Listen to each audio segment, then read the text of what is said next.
What's up, guys? Welcome back to the ASAP Automotive channel, and today we're going to be laying some pipe.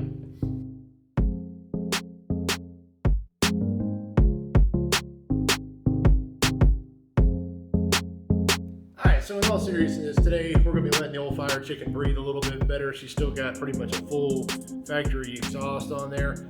Now, from the axle back, or the cat's back, or whatever, is the SLP stuff. It's actually really good, so we're going to leave that on there. Because if you guys remember, this is for my wife, this is her car, so I still need to keep it somewhat, reasonable to where she'll still enjoy driving it. So what we did is went and hit up Texas Speed and got their long tube and white pipe kit. You can order them separately or together. We got their 1 7/8 was it T304 stainless primaries into 3-inch collectors, and then got their white pipe assembly as well. Cool thing with them is just a quick little drop down box. You can get your MLS gaskets. That means your multi-layer steel exhaust gaskets, much like factory. I think it's like $10 more. You can actually get the GM ones. They didn't have them in stock at the time, but that you can actually order the O2 extensions, being that you're putting long tubes, you're moving your O2 sensors further down. And then we went ahead and also got on Summit and ordered a set of MSD wires, part number 32819. These are pretty cool because the ends actually bend a little bit. Got a set of decent wires on there now, but with these headers, if I remember correctly, a couple of them have got to have some angles, and these are all straight boots. They're going to sit and hit and burn and end up with a misfire. One of the other things I got off of Summit was a set of ARP bolts for the headers, 134-1101, and I honestly just went on Amazon and got a set of the heat shields for the boots. Just as a little bit of caution. They only paid like $15 for them or something like that. We'll see how they do. So, that being said, let's get at it and start taking this thing apart. All right, so one of the first things you want to do is go ahead and, you already got your vehicle in park, all that kind of fun jazz. Go ahead and disconnect your negative battery cable, because you're going to be messing with the O2 sensors and some stuff like that. Some of these GM vehicles, even though you got the key off, you start unplugging stuff, as we've learned, it will still set codes for. Something this old, probably not, but either way, you're down there messing with a starter, you got power going to it and everything. You don't want anything going on like that. So go disconnect your battery. Now, whether you have the luxury of being able to do it on a lift, or if you're doing this in your driveway or something like that, just make sure that you're getting the vehicle off the ground safely. Use common sense. Obviously, don't use Harbor Freight check stands. And make sure the vehicle's not gonna roll or anything. It's obviously, we have a disclaimer, that's on you. So now we got the battery disconnected. We are gonna have some stuff top side that we're gonna need to do, but we're gonna go ahead and start bottom side and go ahead and get some of the big stuff off, and then we'll come back up here. So one of the things, don't forget, wear your safety glasses. Don't be an idiot. All right, so now that you're underneath the car here, one of the first things you want to start working on, and what you can do is go ahead and soak some of this stuff in like a good penetrant, like a WD-40 or PB Blaster or something like that. We're not going to be reusing most any of this stuff, so it doesn't really matter if any of it breaks or snaps. But you've got your white pipe assembly here, coming off the back of the manifolds, just past the communism there. Comes into one joint back here. And this is what I was talking about. Then this car is a FireHawk. It has the SLP exhaust all the way back, so it's got a pretty good, healthy exhaust. And like I said, remember, this is my wife's car, so it's not like mine, where I don't care if it's more loud and a bit obnoxious. It needs to be a little bit more subtle and tolerable in everyday driving, so it's not, we don't want too much drone or anything crazy. But I mean, look at this. I mean, honestly, it's pretty impressive they were able to pull off the numbers of these cars with that kind of flow. They just literally, like, they just pancaked this thing just to clearance it. So the new Texas Speed one is a little bit that way, but way more volume and an engine's an air pump. The more air you can get in, get it processed, and get it out, the more efficiently, the better off you are. So that being said, we're going to go ahead and remove this cross member, go ahead and start focusing on pulling everything off to get the white pipe off, and then after that, we're going to go what's above it.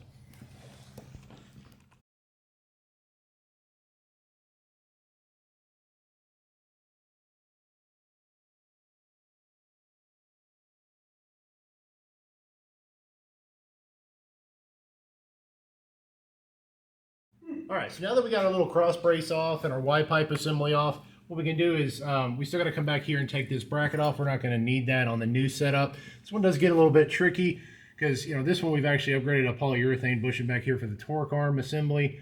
So it makes it a little bit fun to get here, even with a factory one, getting into that bolt. What we're going to do is try to zip these two off to get this bracket off and put the nuts back on. Maybe we'll get lucky with busting a nut there. But the next thing we're going to do is go ahead is you've got 4 O2 sensors. So if you ever hear the term upstream and downstream, upstream is pre-catalytic converter, downstream is post-catalytic converter. The upstreams are the two that you're really going to be concerned about here. Those are the ones that control all your fuel, your timing, all that kind of stuff, the ones the computer really monitors. The downstream ones are just monitor the little bit of communism in the back coming out of these things right here. So enough being said about that. We're going to go ahead and get these connectors all loose. And it's a 7/8 or 22 millimeter here. You can use a regular wrench. Get an open-end wrench on there. You might end up rounding it off, especially if these things have been in there for a minute. They do make special O2 sensor sockets, which you'll see here in a little bit. Some that are long straight through and some a little tab off to the side, so you can go ahead and bust those loose as well. And that way you don't run the risk of rounding them off. So that being said, I'm going to shut up and we're going to go ahead and tear some stuff apart. All right, so here's your two basic types right here, O2 sensor sockets. Your one straight through. This slot here is designed so you can fish your harness through and slide up over. Well, see, we're in a bit of a tight spot there. So that's where one like this comes into, where you can just slide over, and it's a little bit more compact, and you just slide right on that nut right there, and then go ahead, put your ratchet in, and go ahead and bust it loose, and go ahead and take it on out.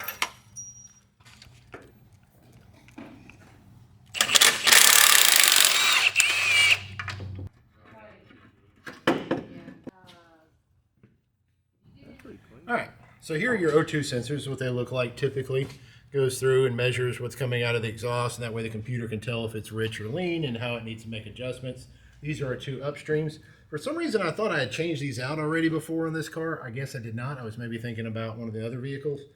But, so I don't have them tonight, but eventually I'm going to go back. These are pretty good to change out about every 50 or 70,000 miles, especially in a car like, when you start putting more performance to it and stuff like that. It's a really good idea because it's so crucial what the engine relies off of, the information for these.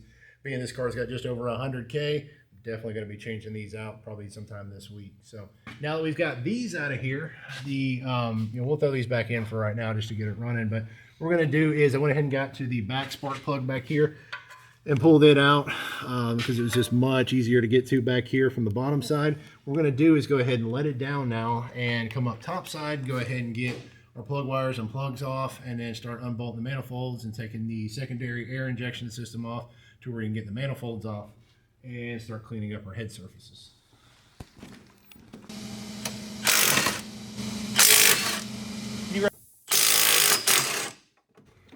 Okay, so now we're back on the top side. One of the things I got to go ahead and remove is this shock tower brace here to go ahead and get it out of the way, because we're going to be kind of coming in and out of here to just make things a bit easier to get to. So take out a couple of bolts and we're good.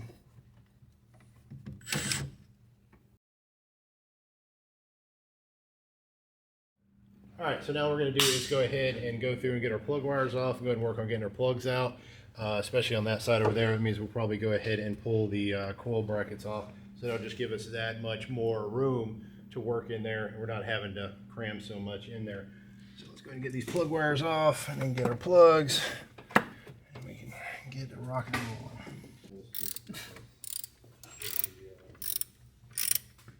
All right, so now we got our plug wires off and we got our coil racks off.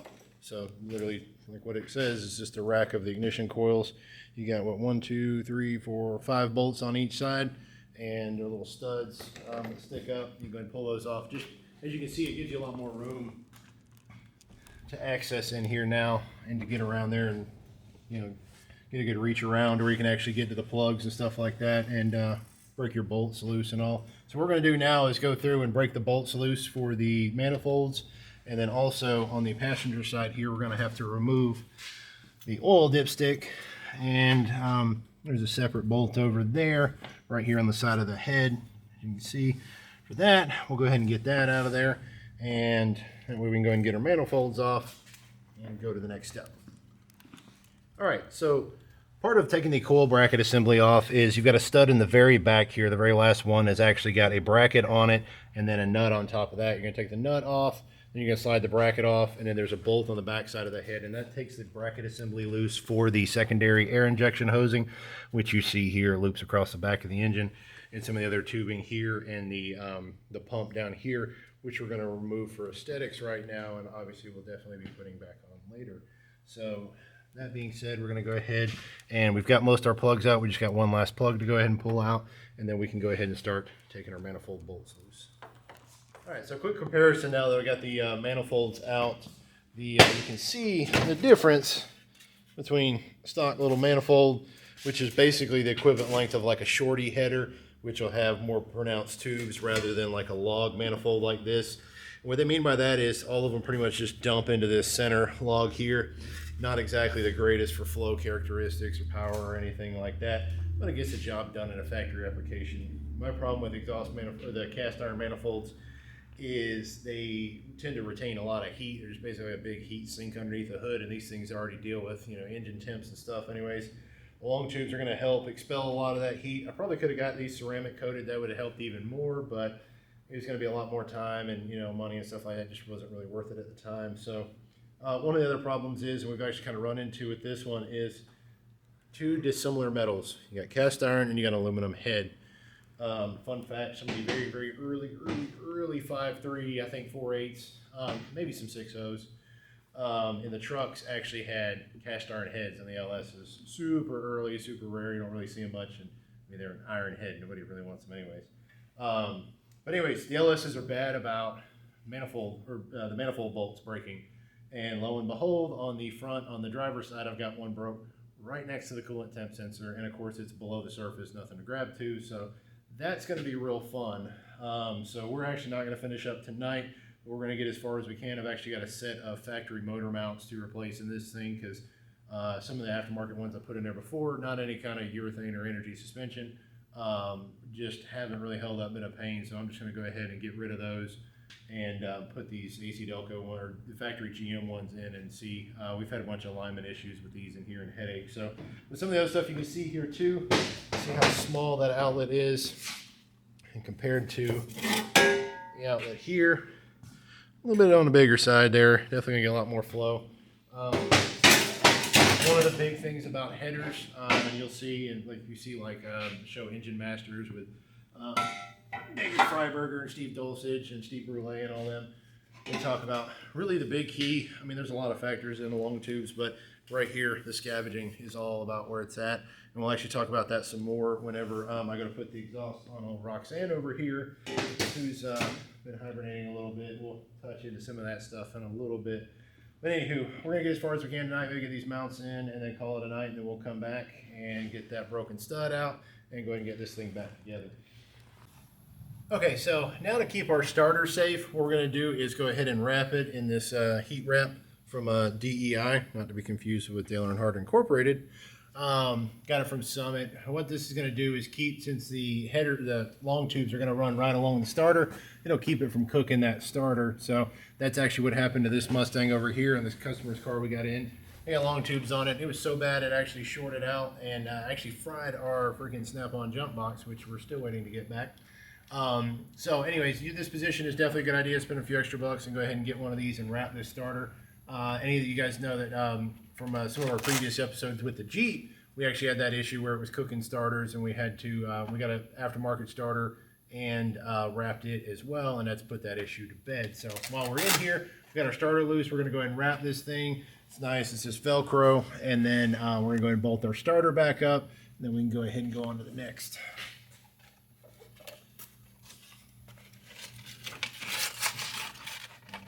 All right, so what I did is went ahead and wrapped this around.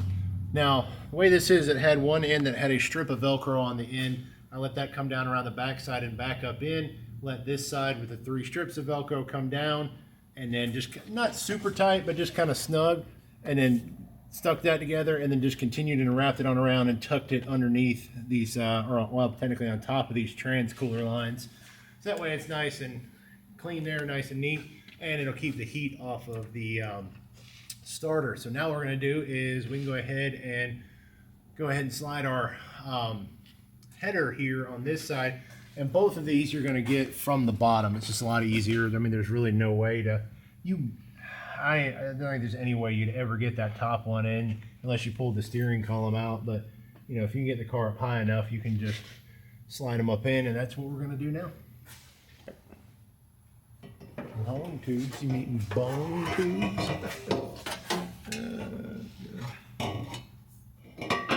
Alright, so as for the driver's side, there's a few different tricks I've seen people do. You know, some people talk about taking the steering shaft off and all that, and I really don't want to mess with that if I didn't have to.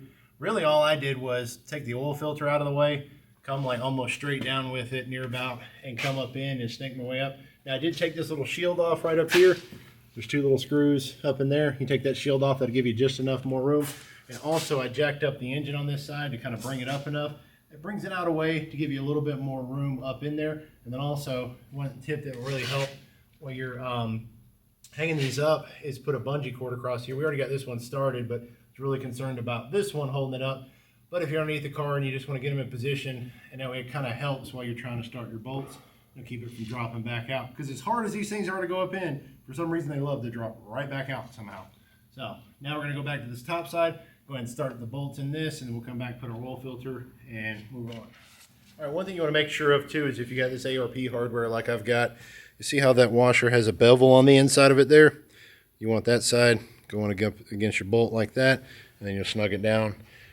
I looked online, they didn't have, typically ARP will have some kind of instructions as to, you know, torque procedures or lubing it or anything like that. There's absolutely nothing on their website or anything for this particular kit. So what I was going to do is just go ahead and torque it to factory specs, and if I remember correctly, I think it's like 22 foot-pounds or something like that, but I'll find out in a second. So now what we're going to do is go ahead and position our gaskets. So when you're putting your gaskets on, you want to make sure your bulge side's out like this, it faces like this, you've got your angle going up like that. It goes on this side, and then if you're on that side, it goes just flip it around. So now we're going to go ahead and do the dancing act of lining all this up and getting the bolt started. All right, so now that we got both our long tube, or both our headers hung up there, I intentionally left them loose. I did get them started pretty well, so they got plenty of threads in them, but I wanted to leave them loose so we can move them around and play and get stuff all set up here. And then once we get all this set up, we'll go back up top side, tighten those down, and work our way and tighten stuff as we go back. So what I've done here is I've laid out the Y pipe assembly. And so you've got your driver's side, your passenger side, and then your actual Y pipe.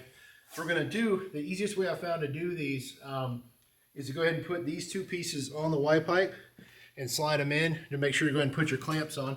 What you want to do is stop and kind of take a visual and figure out how you want to put your clamps on. I'm a little particular about it. I kind of like them tucked and hidden, so where even if you're kind of looking underneath the car, you don't really see the hardware, you just see the straps. So that's what I'm going to do, and I'll show you once we get it up there how I put all mine on and stuff. But that way everything kind of gives a little bit more of a cleaner look. But you definitely want to go ahead and put them on before you put it together. So we're going to put our clamps on, put the pieces together, go ahead and slide it up in, slide it on here, and go ahead and we'll get everything mocked up and then start tightening on the top side. Now, one other thing I want to speak about, and I've run into regularly with stuff, and you will from time to time, is the pipe's not quite fitting. So what I did, you can go get this from, about any parts store. I just went to O'Reilly's. I've been meaning to get one for years anyways, but at the 67097, it goes from 2 1/8 up to 3 7/16. So it'll do about most any pipe you're going to need to, unless you're doing some crazy 4-inch stuff. But what I've run into most of the times, like back here, this, according to the book, should fit right in there. This was just small enough, I guess, from being clamped down over the years, that Y pipe section would not fit in there. And it's good to go ahead and test fit this stuff. So the great thing about this is it's just an expander, just like it says. So what you do, it's got 2 wedge pieces, and as you tighten it, that expands these out. It's got 2 rubber O-rings around there, which it comes with an actual extra pair of them. You just put it in there and then tighten it down. You can just use a decent long-handled ratchet, and it's a 19mm, and then it will, as it expands, it pushes the pipe out just enough.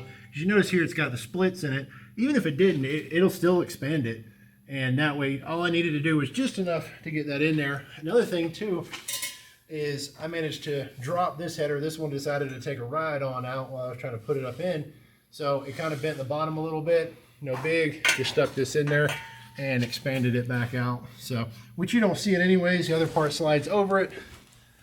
but just a little bit OCD with it. So anyways, good toolkit to have, especially if you're gonna be doing any kind of exhaust, you run into kits, because it doesn't matter with any kit, any brand, you're gonna run into some fitment issues sometimes, and this thing can really save you a lot of headache, and it's really not that much.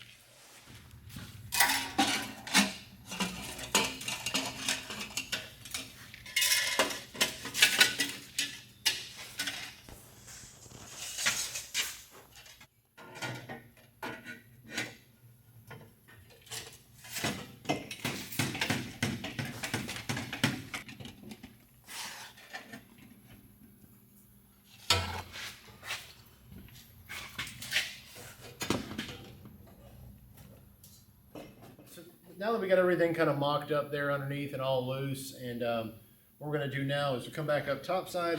We're going to go ahead, we went ahead and snugged down our mounting bolts with some with a gear wrench.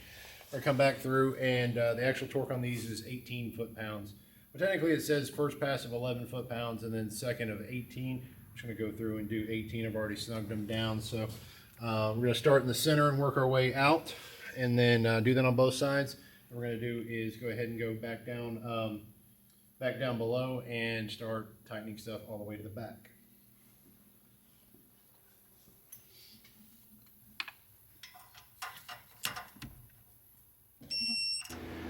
All right, so this is always a fun dance, is getting everything to line up right, especially these F-bodies. I've always had a bunch of issues with this side here wanting to hit, so what I normally try to do is pull down on your header here, try to maybe put a wedge or something to kind of angle it down as much as you can, because they always seem to want to try to hit here.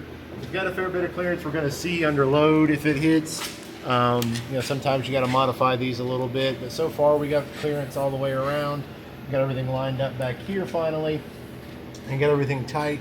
So one of the next things we did was we went ahead and tighten these two bung plugs back here. Eventually we'll put the air fuel ratio sensor back here for a gauge and all that down the road. But these are your two upstream O2s right here for, as like I said before, these are the main ones that control your fuel and all that kind of stuff. So we're going to go ahead and put, I went ahead and picked up new ones. We're going to go ahead and put those in, and then we got the O2 extension, the hardest extensions, because they're much further down now. So we'll go ahead and hook those up and run all those, and then we're going to put our cross piece back here as well. So let's go ahead and get that taken care of. So now that we've got our rear cross member on and tightened down, we got our rear bung plugs tightened down, putting the O2 sensors in the front. Now there's two different options with part numbers you can get, or at least through O'Reilly's there is.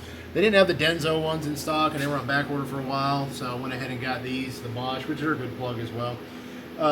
There's two different numbers, 13029 and 13444. The only difference is one's got a longer harness, and on the passenger side, it's actually long enough to where you can actually plug it up and just zip tie off of here. What I'm going to do is, I got a piece of 3/8 vacuum hose. I just went ahead and cut me a piece and then made a slit down it, so it'll actually slide right on there, because you never want to put a zip tie right on a metal line, because that'll actually end up wearing through it. So what I'm going to probably do is just go ahead and put another piece on this other one, since it's so close I don't want it rubbing, and I'll put a zip tie around there to hold that, and then just plug in over here, and I actually don't have to use the extension on this one. Now this side we definitely will. Alright, so on this side we got our new O2 sensor in and snugged down. What we're going to do is use our O2 extensions that we ordered with the headers, and go ahead and pop that in like so. And I would love to be able to run it alongside the block here. I don't really have anywhere, any provisions or anything to kind of mount it. I'm just going to put it kind of close to the header. What I'm going to do is snake it over, and I'll show you in a minute. We'll snake it over and loop it back around and plug it in up here where it belongs. Alright, so I got our harness run on this side. What I end up doing is I drilled a hole in this shield here so I can put a zip tie around. That keeps that in place. Looped over, my connector's in there. And there's another harness here I just zip tied off to keep it away from the header. And looped around that side through the mount bracket there and plugged in there. And that way everything's nice and away from the header tubes. So that's pretty much it. You see here what we did on this side. We got the two pieces of hose wrapped around the transfer line and a zip tie around there to hold that harness out. Like I said, didn't even have to use the extension on that one. So yeah, that's everything. All that's good and tight. Now we can let it down, and we can go ahead and put our plugs back in and start getting it back together. Alright, so now I got the spark plugs back in. It's pretty straightforward. What I typically use is a combination. I've got a snap-on flex head ratchet here, which works pretty good, and a combination of just an old standard short 5/8 socket, an extension here, and then sometimes, like for the back on the number 8 back there on the passenger side, is this one works great. It's an old Matco socket I got that's pretty deep, and then just a regular ratchet, and that'll make life a lot easier with that. There's different ways to skin a cat, but that's what I normally use. So anyways, the plugs are in there. Now the next thing we're going to do, so I got these MSD wires that we talked about earlier, the 32819s, and the pretty cool thing about these are, I love the fact that they're like really low resistance and all, but you can actually bend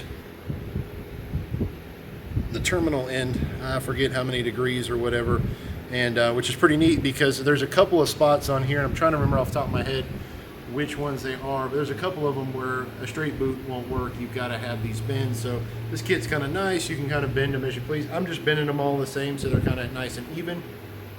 The neat thing is it comes with these, the little rings on here to number them. Tool just slides on there like so, and you just whoop, pop it on there just like that, and they're numbered. It's an LS. It doesn't really matter. It's just something pretty neat. So after that, we're going to take and slide your little heat shield boot on. It's an extra bit of protection. Always gotta wrap it before you attack it. And caught a little bit there. Yes. Cool. So now got that all there tucked up in there like so. And it's numbered, and we're going to do that to all the rest of them. And once we do that, what I'm going to do next is go ahead and pop the bottoms on and leave the wires hanging. Since I've got the coil brackets off, it's going to make life a lot easier, and come in and we'll mount the coil brackets down next and then go and just pop each one of them in. It's really hard to cross up wires on an LS. I've seen people with the longer wires try to do it, yeah, but just they go straight to each coil pack. So I'm going to go ahead and finish the rest of these, and we'll get them on there, and then we'll work on getting the coil packs on. Alright, so now we got everything back together. We've gone over and double checked everything. One thing too we didn't go over in the video was making sure you get your dipstick tube back in. One thing I've noticed on these TSP headers is the bolt for the dipstick tube mount that mounts it to the head. You will have to grind that down a bit to make it clear. If you try to tighten it in with the way it is, it's going to pull the threads out of the head, so I don't even risk it. But anyways, you grind the outer flange of it down a little bit, bring the diameter down a little, and it'll go right in. So we got everything back together, our coil packs on, we got our shock tower brace back on, all that kind of stuff. I did unplug the fuel line and the evap line there. It made everything a lot easier getting there on the driver's side. Got all that connected back up, double checked, made sure everything's good in there. One thing I've done now is I went ahead and cycled the key a few times just on, not actually starting it, to prime up the pump, so we're good. So now we're ready for a good first start. So this will be actually a cold start. I know earlier in the video we didn't get a chance to do a cold start with the other system because the car was already warm, but at least this will give you a good idea of a cold start with this system. So.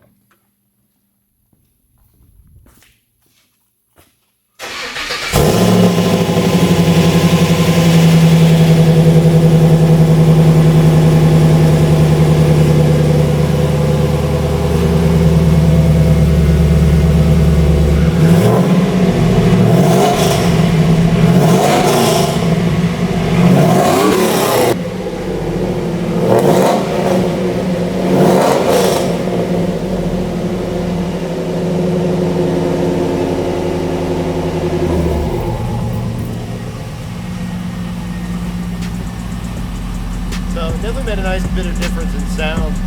One of the next things we're going to be doing is lobbing off those factory, wimpy little tips. We're going to put some, I think, dual 3.5 inch or 4 inch. I'm not sure yet. I think probably 3.5 inch. So it'll give it a quad, true quad look back there and fill it out. And then also we might be installing a nice little exhaust cutout too for a nice little mild to wild switch. So you can have some fun with that and give it the best of both worlds. So, but until next time, remember, stock is not an option.